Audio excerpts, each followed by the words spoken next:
and not in this 60 minutes from Washington and Dallas as well. First, let's go on the team that's playing on, and that's Washington, who's completely flipped the script behind this star quarterback that they have in the rookie in Jayden Daniels. This is a team that's going to be a 6 seed, a 12-win team, Ryan, from where they were to where they are now. You got to give so much of that credit to the quarterback, but how do you spread it out here? Because it is a team accomplishment this season for Washington. Yeah, to the quarterback, to the head coach, Dan Quinn, to the general manager, Adam Peters, to the owner, Josh Harris, because they have turned this thing around in record time, Quickly. right? Yep. Jayden Daniels is a grand slam, and we talked about the quarterback situation, hit or miss, but they hit a home run with Brandon Coleman, their third-round pick, who we thought might play guard at some point when he was drafted out of TCU, put him in left tackle. Luke McCaffrey's been helpful in the return game and is a number 3 receiver. Mikey Sanders still, the nickelback out of Michigan, who is an absolute baller, former wide receiver, has made plays there. So taken all together, and Johnny Newton, by the way, who had a foot injury coming out, the defensive tackle out of Illinois. So taken all together, and the culture change. We talked about this earlier with your Bears. Culture is a huge part of getting the most out of these players, whether they're in high school or whether they're 25, 30 years old, and that's exactly what's happened. And once the winning starts happening and the momentum starts building, and you saw it with Jayden Daniels as he was on the bench for the last 3 quarters watching Marcus Mariota, this team is dangerous. Now, 12 wins, we'll see what happens. Everyone in the playoffs is going to be a good team to face, but they have to feel really good with where they are. And by the way, redemption story for Cliff Kingsbury, the OC, because the book on him was great in the first half of the season, and then everything falls apart. Well, the Cardinals still stunk without him second half of the season. So there's a lot of praise to go around, but I think it starts with the front office, head coaching staff, and, of course, Jayden Daniels. Linear leadership. The last time I saw something like this was in 2006 with the New Orleans Saints. You bring in Sean Payton. What he does, he goes out and signs Drew Brees. They draft Reggie Bush. Undrafted free agent, they bring in Marcus Coulson. Free agent signing, unheralded, they bring in Joe Horn. All of those guys led that Saints team to the postseason in Sean Payton's first year, and we know the run he had in New Orleans. So when you have linear leadership from GM, owner, coach, scouts, you have success like this. And so we saw that this year in Washington. So I'm excited to see what they do, not only for in the postseason, but to build on this moving forward. We got more highlights. All right. Let's talk about the Washington Commanders. We'll definitely do a significantly more deep dive this week talking about the Commanders, but I just want to talk about the immediate implications and the playoff implications and whatnot, because I have some awesome stuff that I'm really excited to go down, especially with Jayden Daniels, and he's been even better than people even truly understand. And like I said, I took all these notes and broke it all down, so I'm excited to get into that, but I'll save that for this week. Because right now it's all about the playoffs. It's all about the playoffs, and I think where the Commanders are, being the 6th seed, is absolutely perfect for them, truly perfect for them. So the Commanders will either face and again, when I'm making this video, it'll be between the Rams and the Bucks, and either way, if you're a Commanders fan, you are not intimidated by those two teams. You're just not.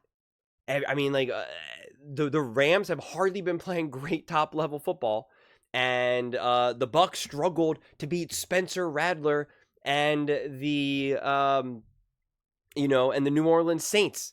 So you're going to be feeling great. You're having this energy. And making the mistake of saying, Jayden Daniels is a star. The dude is a superstar. And you know what? Cliff Kingsbury did get redemption, but he never needed it. Because any of the failures that Cliff had with the Cardinals were 1,000% not on him. I've already ranted and raved about that, so we'll save that. But I think the Commanders going up against the Eagles in the first round would have always been a tough matchup. And to be fair, it would be a tough matchup for both teams.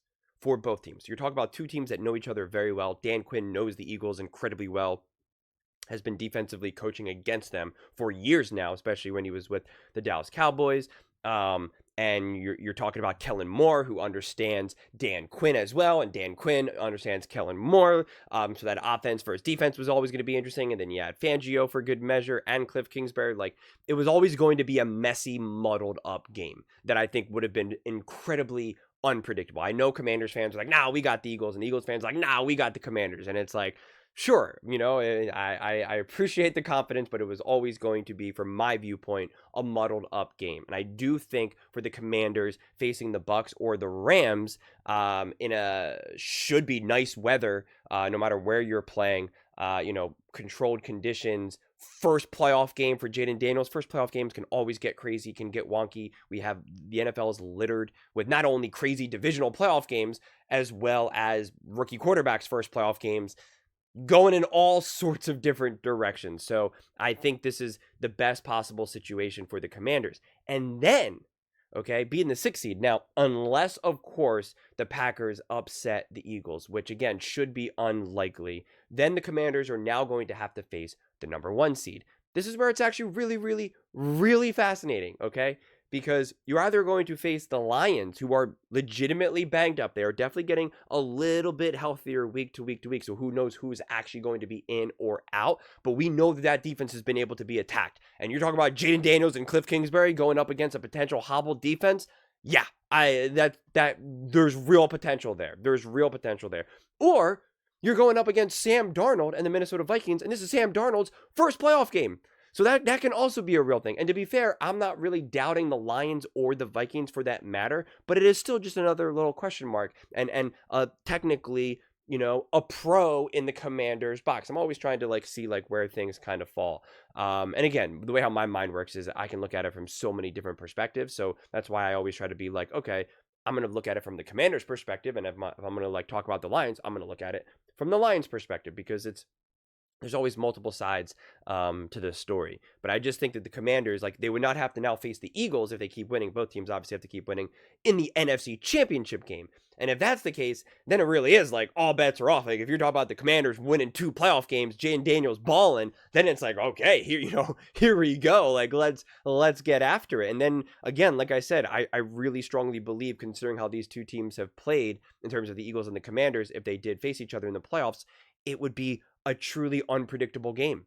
Because again, either the Eagles are obviously either playing great and at the top of their game, getting to the NFC Championship game, and the Commanders are also either playing great and Jayden Daniels is really rising to the occasion. Cliff Kingsbury, Dan Quinn, McLaurin, Ertz, etc. It's let's go. So it's just a really, really exciting time because I really think, and again, the deck is technically stacked against the Commanders being the 6th seed and going on the road and having to win all these games. And, I'm not going to pretend if you did beat the 3 seed that facing the 1 seed is oh, well, it's Sam Darnold's first game.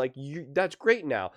It's a benefit, but it's not it's going to be now an easy game. It's these games are all still should be brutal, relatively speaking. But I do think going up against the Bucks and going up against the Rams will be the least brutal because, I just think that there's real potential there. I really, really do. I think Dan Quinn could cause Baker to have potential fits out there. I think the Rams and Matthew Stafford, some moments he looks absolutely elite and in his prime, and other moments he looks like he's 97 years old and is about to retire. And Cooper Kupp, it's what's going on with him? Is he done? Is he just 100% no longer who he was? Then you're really relying on just Puka Nacua. There's just interesting things for the Commanders to take advantage no matter who they essentially have to play. And I think at the end of the day, the Eagles were without a shadow of doubt, in my mind, the worst team for the Commanders to face. And I think it's honestly very similar for the Eagles. I think the Commanders were the worst team for the Eagles to face. So the fact that now they're on opposite sides right now and they shouldn't have to face, they won't have to face each other, then, until the NFC Championship game, if it gets there, I think it's just a great spot for the Commanders. They had a really awesome, exciting win.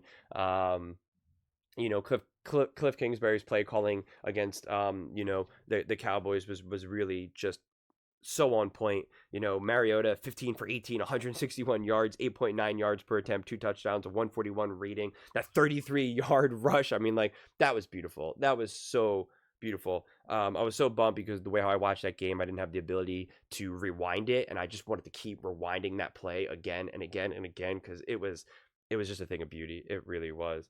Jayden Daniels, even four carries for 27 yards, rushing for good measure, 6.3 yards per carry. Those are all just great things to be able to take with you going on the road in the playoffs. So 5 straight wins to end the regular season, longest streak this season. I am fired up, man. I am fired up.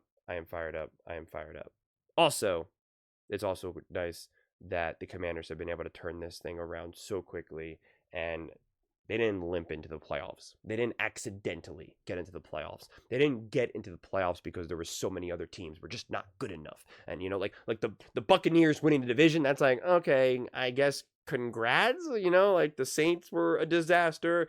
You know, the Panthers have been a disaster. The Falcons should have won the division, but like, I don't know what the heck they're doing, you know? So it was like, I guess congrats, right? Like, yay, you did it. When the Commanders were like, we're here. Things have changed.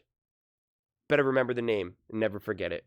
But those are just my thoughts. I'd absolutely love to hear yours. What do you guys all think about the Washington Commanders? How they rally back to clinch the 6th seed in the NFC? And what do you think about all of the playoff implications that the Commanders have right now? Let me know in the comments below. I read every single comment. So whether you agree with me or disagree with me, either way, let's get in some discussions. Let's get in some fights. But ultimately, let's just have some fun. And please do consider subscribing. We're building an amazing community here, and I absolutely love to see you part of it. I want to build something that we all genuinely feel connected to. Something that we're really excited to be part of. I think we're on our way to doing it. Please don't forget to give this video a thumbs up, as it really does help with the visibility and the algorithm. Thank you so much. See you next time.